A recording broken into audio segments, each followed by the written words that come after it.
Story appears ordinary till you see the core side of it. And what you're looking for is the story behind the news. We bring it to you from Lagos, the commercial capital of Nigeria. Giving you all sides and political stories round the clock. Every detail from the start line to the final whistle. CoreTV News, expanding your view.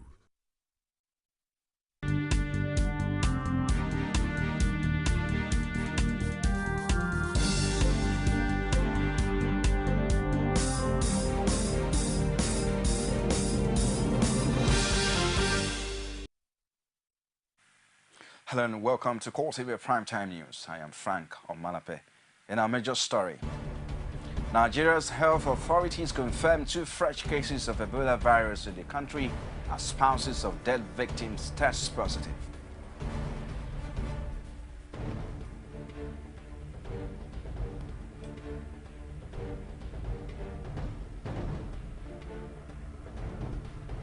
Also in this program, federal government steps up surveillance at Lagos Airport to prevent another cross-border transmission of the deadly Ebola virus disease.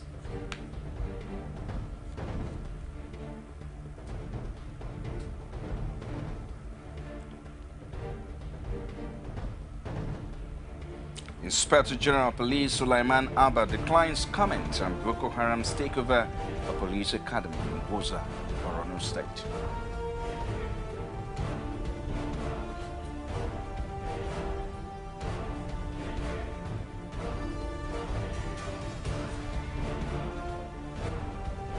Outside Nigeria now, United States tells Russia to immediately withdraw its aid convoys from Ukraine and be ready for tough sanctions. Thank you for joining us, and here are the details of the headline stories. Nigeria's health authorities have confirmed 2 fresh cases of Ebola virus in the country. This brings to 4 the number of Ebola patients undergoing treatment at the isolation ward in Lagos. Health Minister Onyebuchi Chukwu, as usual, did not mention names but disclosed that the 2 patients are spouses of 2 Nigerians diagnosed with Ebola. The reports. It's another in a series of regular briefing on the Ebola virus in Nigeria. And coming few days after Health Minister Onyebuchi Chukwu had denied new Ebola cases, many journalists were eager for an update. The minister announced 2 fresh cases, whom he identified as spouses of 2 Nigerians who had primary contact with the index case. Nigeria has now recorded the first 2 cases of Ebola virus disease in secondary contacts of the index case, that is the Liberian American. The 2 patients are spouses of the primary contacts of the Liberian American, and they are among the secondary contacts who have been under surveillance. This now brings to 4 the total number of Ebola viral disease patients currently under treatment at the isolation ward in Lagos. There had been reports of poor treatment of Ebola patients in the isolation ward, but the minister is quick to clear the air on the condition of patients in quarantine. Where the patient is anemic and needs blood, we transfuse. So a few of the patients actually had blood transfusion. And then nutrition, micronutrients, everything about nutrition. Okay? And some papers were reporting there were issues with food. We have investigated, talked to family members. Everybody says no. Reason being that the food is tailored to each specific patient. He also spoke on local efforts to get a cure for the disease. We're still, remember, we set up a treatment research group, and they are working. Okay, just that the work they are producing for now, it's not conclusive, so we cannot for now report to the media. But they are working. They're already identifying so many of these experimental drugs that some other people have used. But all of them are experimental, and hopefully soon they would give the Minister of Health a definitive advice on what we should do. And in spite of the increase in the number of Ebola cases in the country, the health minister says there is no cause to panic. He insists that with 5 previous cases cleared to go home, Nigeria has the highest percentage of Ebola survivors in the world. Meanwhile, the federal government has stated that it is further stepping up its surveillance at the Murtala Mohammed International Airport in Lagos to prevent another cross-border transmission of the deadly Ebola virus disease to Nigeria. Director of Port Health Services at the airport, Morenike Alesuku, says since the Lagos airport is a major aviation hub in the West African sub-region, the screening services will not be relaxed. Alesuku spoke in Lagos while taking delivery of 30 non-contact forehead infrared thermometer donated by the United States Diplomatic Mission in Nigeria to the federal government. The senior port health official noted that since the Indes Ebola case of the late Liberian-American Patrick Sawyer was recorded at the Lagos airport, the NMA authorities has remained a full alert. According to her, the 30 thermometers newly donated by the U.S. government for use at the airport were more accurate than what was being used for the detection of probable Ebola patients among arriving and departing passengers. Hundreds of indigents thronged the Osun-Osogbo Grove to celebrate the 2014 Osun-Osogbo Festival, although the festival, which is known world over as one of the biggest tourist attractions in this part of the world, did not attract a large crowd associated with it following the spread of Ebola virus disease. This year's celebration was strictly observed by Osun worshippers who used the Osun waters to symbolically wash off Ebola and all other disease from the land. Osun Rashid was there and now filing this report.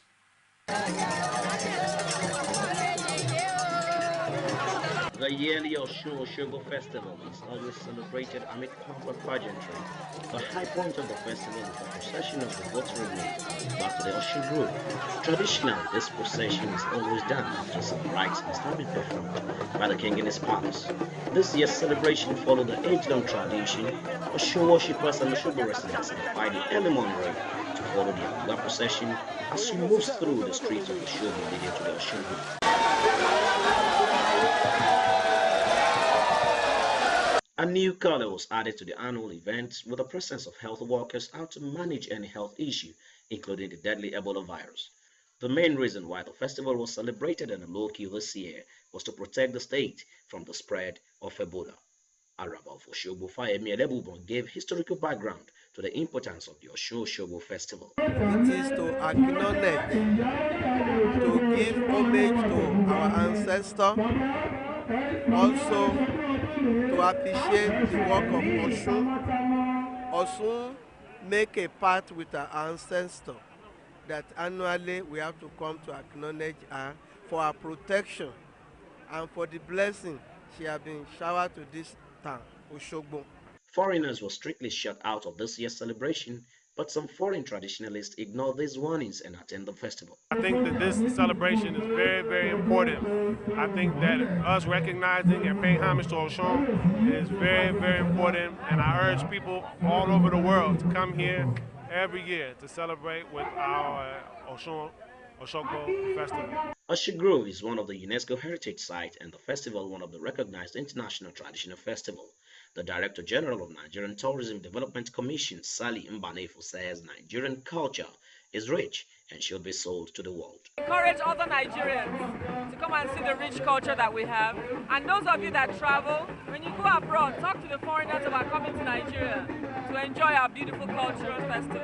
Osun is our cultural heritage, and that is what we are celebrating today. And we should all adore it and make sure we look after it because this is our culture. Fear of Ebola outbreak made Osun organizers prune down activities and curtail the influx of people to the Osun River. Osun adherents, in their opinion, believe that people should be allowed to attend the festival despite outbreak of any disease. If anybody has Ebola, they can even come and wash for Osun to heal them. That although it is a concern for many people, that Osun will protect us all and see to it that we all are not healthy, not just today, but for the rest of this year. The spiritual importance and potence of Osun River, which is even believed by Osun worshippers, has made people to defy the Ebola outbreak and serious warnings from the government to come around to celebrate this year's Osun-Osogbo Festival. Osun Osogbo Festival. And Osun River, as it is to some people, has come to be a symbol that will be reckoned with no matter what. Rashid, CoreTV News, Osogbo. Interesting there. Now the way from there to Abuja, where the Bring Back Our Girls grouped Friday staged a protest march to commemorate the 130th day of the abduction of 219 schoolgirls from Chibok, Borno State by insurgents. The march took members of the group from the Unity Fountain venue of their daily sit-out to the Federal Secretariat. Speaking during the march, the campaign school convener Obi Ezekwesili said the girls have suffered enough in the hands of their doctors and should not be ignored by government and Nigerians. Other speakers appealed to President Goodluck Jonathan to use all available means to get the girls back, while also calling on government to protect its citizens and territory from terrorists. We who are saying to the federal government, get the Chibok girls, we are in that statement saying to the federal government, deal with the terrorists, get the girls. You cannot leave Nigeria to be under this kind of a feeling of weakness, as if we are suddenly a nation state that is not capable. We're talking about terrorists. No matter the number they are, we are Nigeria. This is Nigeria. When did we become such a weak country? We're not weak. We must go after these terrorists and get our girls. We need to get our girls in order to make a clear statement to any sets of people that they cannot do this to Nigeria. I think it's absolutely necessary that government should consider all means, and that includes negotiating with them. That may include meeting some of their needs, because the lives of these girls are extremely precious, and whatever needs to be done to secure their release should be done. We're still demanding that the girls should be rescued. They deserve to be rescued. When you have a government in place, the number one responsibility of government is to provide security and well-being. And wherever these girls are, it is the responsibility of government to ensure that they are brought back alive. Government has said since May that it knows where the girls are. So what is stopping the government from getting the girls back and alive? Inspector General of Police Suleiman Abba has refused to comment on claims that insurgents have taken over the police academy in Goza, Borno State. CoreTV News threw the question at him on the sidelines of the decoration of senior police officers in Abuja, but he said the police spokesman will issue a response soon. It is said that the members of the terrorist group Boko Haram have taken over Goza in Maiduguri. Can you confirm this to us? Well, the first PRO will certainly brief you where necessary. Two Lagos lawyers got to court over the impeachment of Murtala Nyako as Adamawa State governor. Details of these and other stories after this time out. Don't go away. Nivea Nourishing Body Lotion. Its effective formula with Hydro IQ gives your skin deep and long-lasting nourishment for skin that stays moisturized all day long. Look great, feel great, with deeply nourished skin. Nourishing Body Lotion from Nivea. Some say it's a sharp pain. Some might even say it's a shocking pain. And it's usually caused by hot, cold drinks. It definitely affects the quality of life. The treatment for tooth sensitivity can be very simple. Brushing with Sensodyne twice daily will give you long-lasting protection from tooth sensitivity. Sensodyne works inside the tooth and it soothes the nerve, and then the patient will have a relief of their pain. Sensodyne can be used every day. You don't have to use another toothpaste. For me to have a toothpaste that solves that problem so simply is what I like about Sensodyne.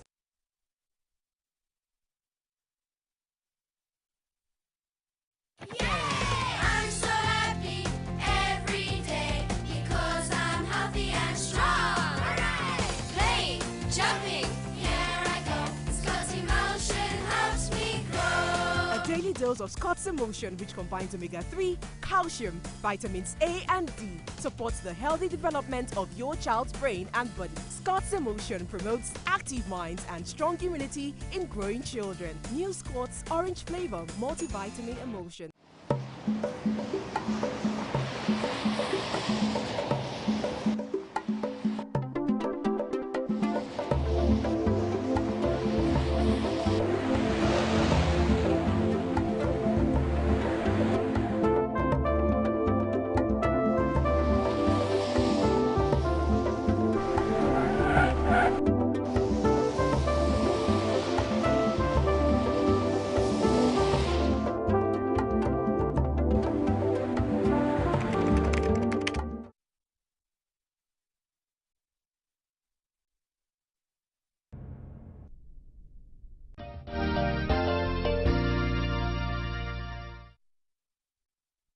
In case you're just joining us, this is CoreTV Primetime News.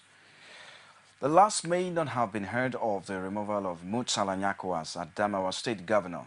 A legal firm, Flex Chambers, led by Olukoya Ogungbeje, has approached the Lagos High Court to declare the former governor's impeachment illegal. The presiding vacation Judge Okonabango excused the case when it came up for mention at the Lagos High Court, explained that the plaintiff and defense counsels need to come to compromise for the case to proceed in vacation. Amatayalo was at the court sitting and filing this report. Mixed reactions have continued to trail the July 23rd impeachment of Adamawa State Governor Murtala Nyako. While many believe that the action taken by Adamawa lawmakers is justified for the fact that the governor failed to account for state funds he was accused of misappropriating, others argue that he was hoodwinked out of office as the impeachment did not follow due process. Far away from Adamawa State, legal practitioners with a passion for God and the provisions of the Nigerian Constitution have challenged the decision of the Adamawa State House of Assembly to impeach Nyako, claiming it is unconstitutional. These individuals have decided to approach the Federal High Court to declare the former governor's removal illegal so as to set the right precedents in law. Head Solicitor Law Felix Chambers Olukoya Ogungbeje says that the trial of Murtala Nyako was biased and a complete breach of his fundamental human right to fair hearing. If you say Murtala Nyako has embezzled 20 billion, whatever, we are not interested in that. I don't know Nyako from anywhere. I don't know him from Adam. But you see, the world is a global village. What comes around goes around, or what goes around turns around. So, as a constitutional lawyer, I think I have a duty to the Nigerian nation to challenge any constitutional infraction. And by so doing, I'm even doing a great service to myself, to the human community, to Nigeria, and the world at large. Counsel to the plaintiffs stressed that victory in this case will set the right precedents in law and send the signal to politicians that they would not get away with impunity. They really want to impeach him based on the merits. People should not get this wrong. Our argument before the court is not on the merits. It's not on whether he is guilty or is not guilty. That's not the point. Rule of law simply means that whatever you're going to do as a government body or agency, you must follow the procedures of the law. Failure to do that vitiates everything that you have done. This case is one that will be keenly followed by politicians and the media world. As we speak, the Independent Electoral Commission is planning a by-election for Adamawa State. Many believe the era of Murtala Nyako as Adamawa governor is gone for good. However, the set of lawyers are hell-bent on having Nyako's impeachment declared null and void. Time will reveal to us on whose side the law is. Omotayo, CoreTV News, Lagos. Constitutional lawyer Fred Agbaje has condemned the impeachment saga going on in some parts of the country, describing it as a function of a weak constitution. He noted that some individuals are capitalizing on the loopholes in the constitution to create confusion and the polity. For Agbaje, a constitution should clearly state what constitutes an impeachable offense. He dismissed the recent impeachment move against the Enugu State Deputy Governor as laughable. When you look at Section 188 of the Constitution, where impeachable conduct is defined, one, as any action of the governor or deputy governor that violates any of the clear provisions of this Constitution, any action that violates it is an impeachment conduct. That's one. The second one, which is the most embarrassing definition I have never seen, and unintelligent definition as the second one, which has to do with the fact that an impeachable conduct is any act which members of the House of Assembly consider to be a misconduct. Impeachable conduct under the Constitution means any act that amounts to violation of the Constitution, or any act which the members of the State House of Assembly consider to be a misconduct. The question is this. The problem is always with the second leg of that definition of impeachable conduct.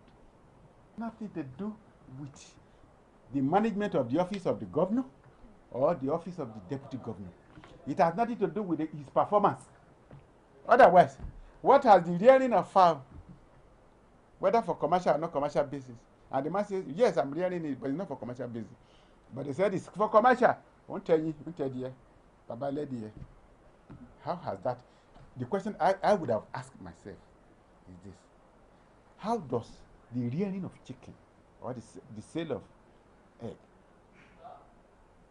how does it affect my performance as a deputy governor? Impeachment, misconduct. So are we good to say that the Nigerian constitution is faulty? It's fundamentally faulty. That's my answer.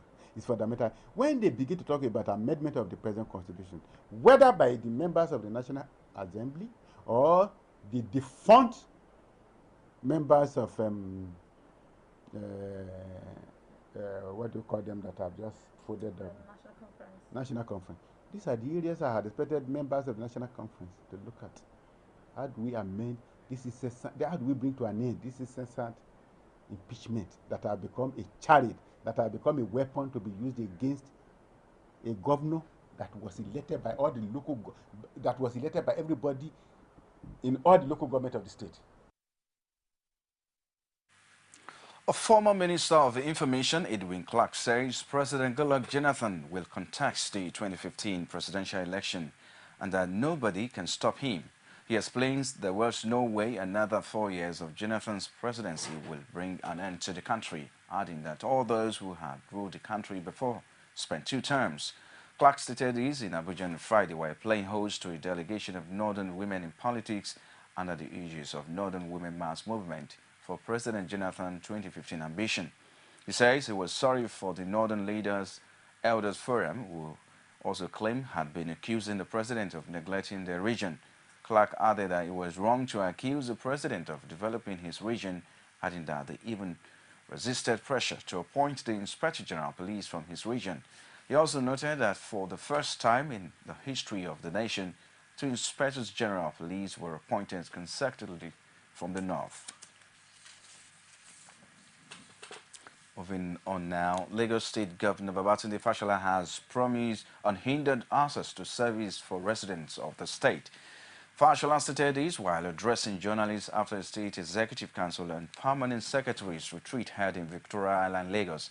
He maintained that the state government will continue to explore innovative ways that will bring governance nearer to the people.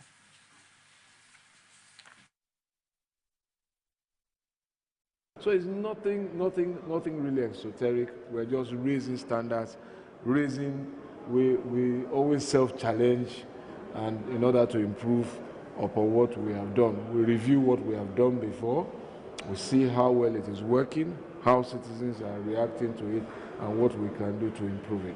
We continue to self-examine ourselves, check that assignments that we are given have been carried out, and if they haven't been carried out, who is holding us back? The team must always win.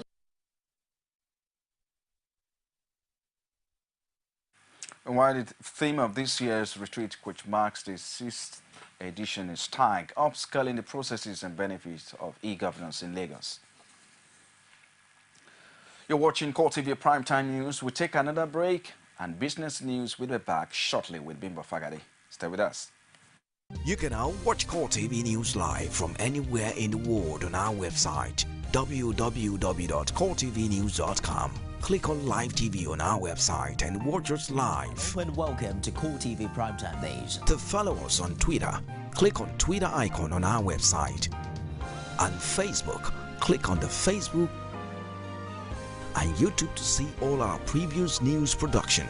You can also watch us live on YouTube. Click CoreTV, leave a space, then News. CoreTV News, a 24-hour news station.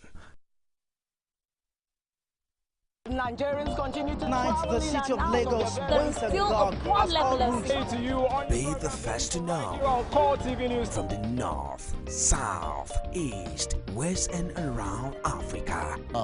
We break the news. One Nigeria. Now you can catch all the actions live as the news breaks. We are CoreTV News. Welcome to CoreTV. A 24-hour news station.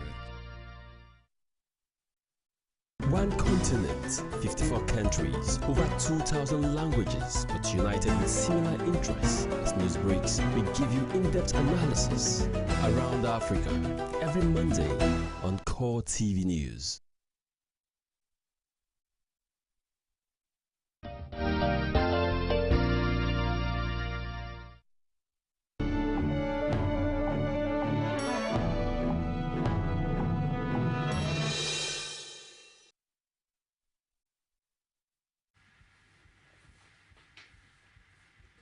And thanks for joining us tonight on Business News. My name is Bimbo Fagade.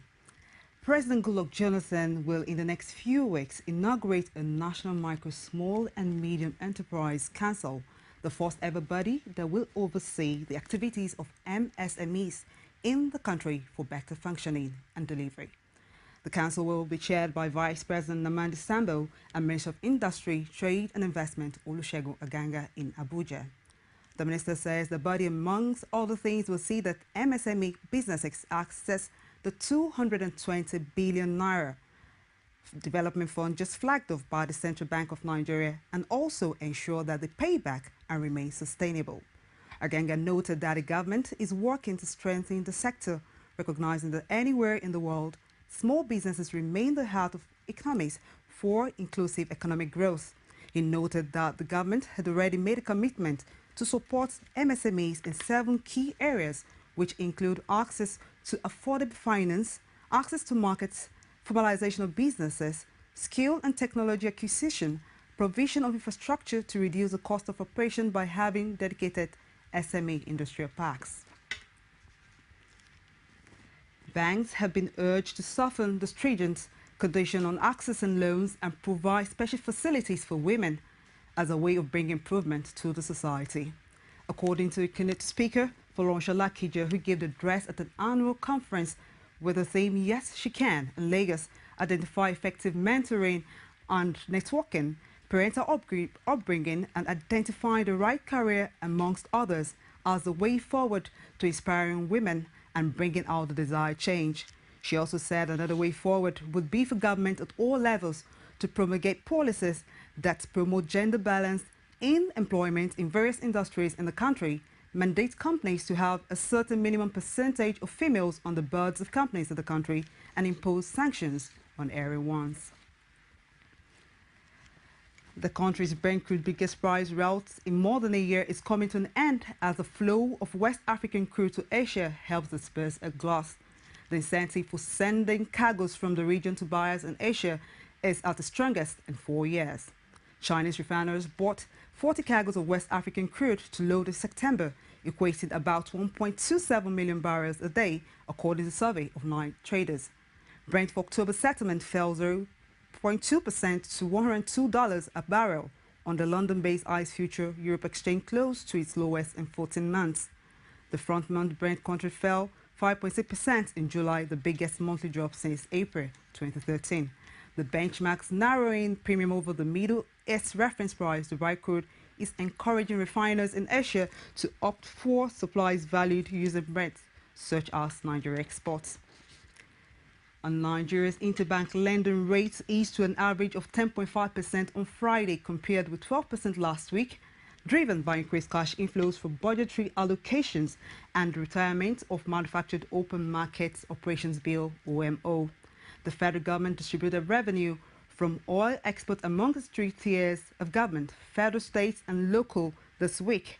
Some 260 billion naira, making up the portion to states and local governments, hit the money market this week. The open buyback eased to 10.5% from 11.75% last week, 1.5 basis points below the central bank's benchmark interest rate of 12%. Overnight placement also fell to 10.5% from 12.25% last week. And on market reports, equity transaction on Nigeria Stock Exchange ended on a bearish note today.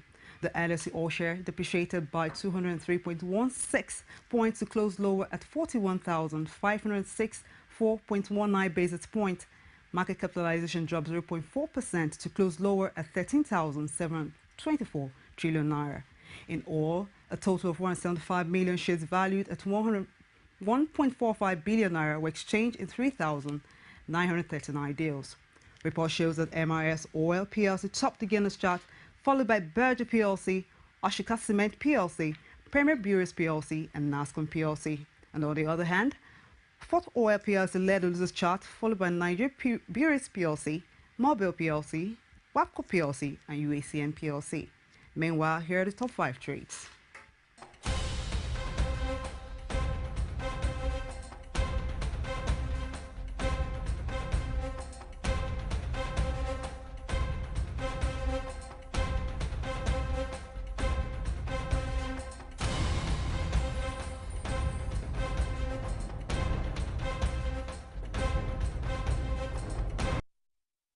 And that's it on Business Tonight. My name is Bimbo Fagade.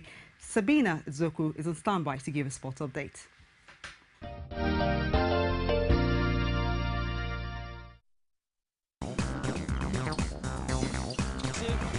style, that's what he delivered. Usain Bolt storming through, takes Puyol with a flying lead. Go taking them out in the lead and really.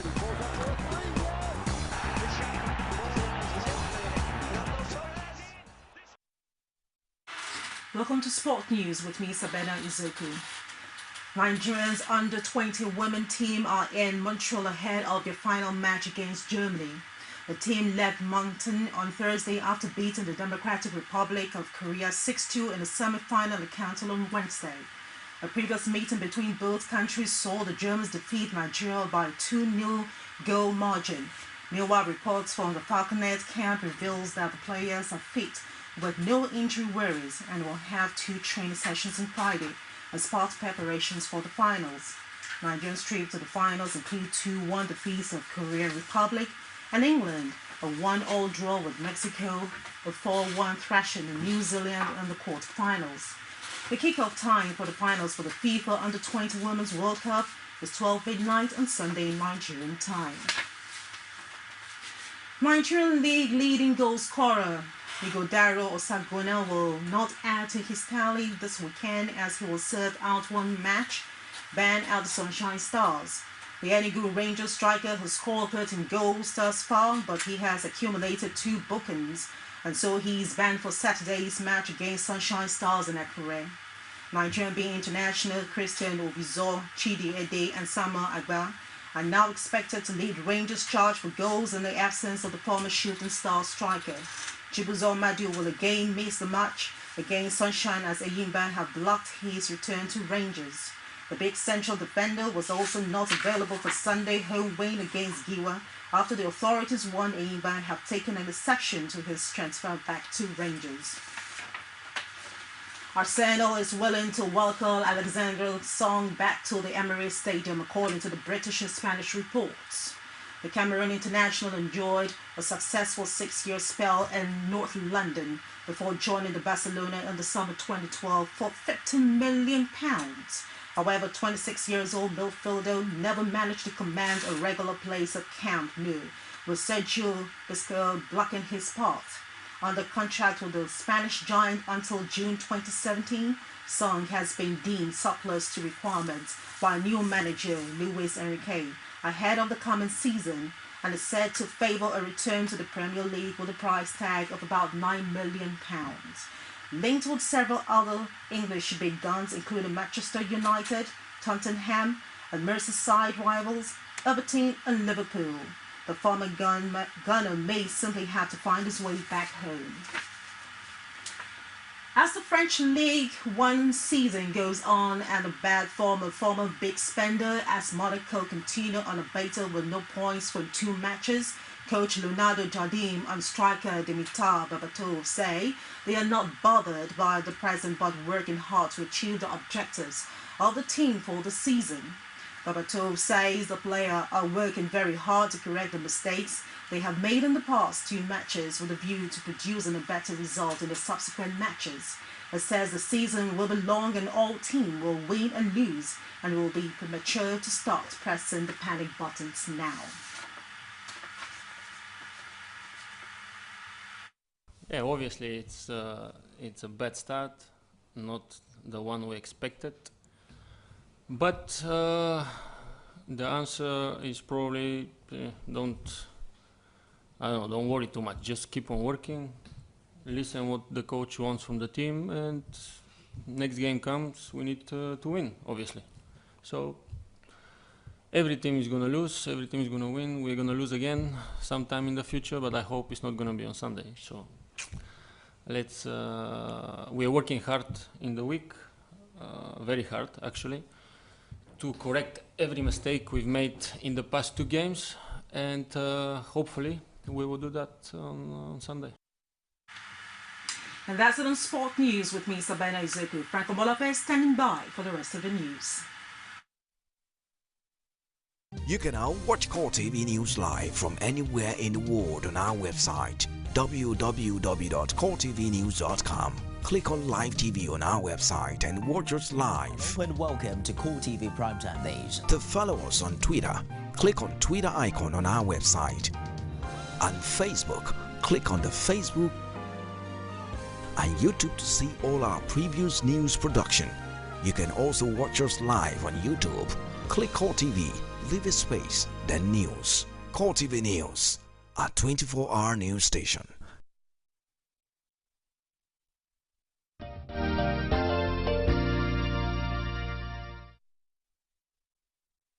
There has been sports news from Sabena Izoku and business news with Bimbo Fagari. If you're just joining us, this is CoreTV Primetime News. We continue with the rest of the stories outside Nigeria now. The crisis in Ukraine continues. The United States government has called on Russia to immediately withdraw its humanitarian convoy from Ukraine. Speaking to reporters in Washington, Pentagon spokesman John Kirby says the United States government will not accept the unauthorized presence of any Russian military personnel under whatever guise. He says Russia must immediately withdraw its military personnel from Ukraine or face further cost and isolation. He added that the United States government has made its position on the matter clear, urging Moscow to respect Kiev's sovereignty. Very concerned by the movement of a Russian convoy across Ukraine's border. We strongly condemn this action and any actions that Russian forces take that increase tensions in the region. Russia should not send vehicles, persons, or cargo of any kind into Ukraine, whether under the guise of humanitarian convoys or any other pretext, without Kiev's express permission. This is a violation of Ukraine's sovereignty and territorial integrity by Russia. Russia must remove its vehicles and its personnel from the territory of Ukraine immediately. Failure to do so will result in additional costs and isolation. The Secretary did talk to Minister Shoigu just a few days ago, and the minister guaranteed, was his words, that there would be no military intervention using the pretext. The fear of the Islamic State militant in Iraq seems to be drawing the United States to seek the help of their old foes to stem the tide of gains made by the group, whose advances in the Kurdish region has been brought to a halt by American airstrikes. Members of the old Mahdi army led by the influential cleric Muqtada al-Assad, who have since metamorphosed into a new militia, Saraya al-Salam, to fight Islamic State, have asked for American air support in the bid to protect the Shiite holy cities of Najaf and Karbala, with the city Jafra Shak serving as a buffer between the Shiite holy cities and Islamic State militant. Though a former commander-in-chief of United States forces in Iraq, David Petraeus, has warned against the U.S. serving as the air force for Shiite militants, but most of the militants who asked for American air support to defeat Islamic State, however, say no to troops on the ground. Well, that has been the show tonight on this edition of our Primetime News. On behalf of the entire news crew, I am Frank Omalape, wishing you a wonderful weekend. Thanks for watching.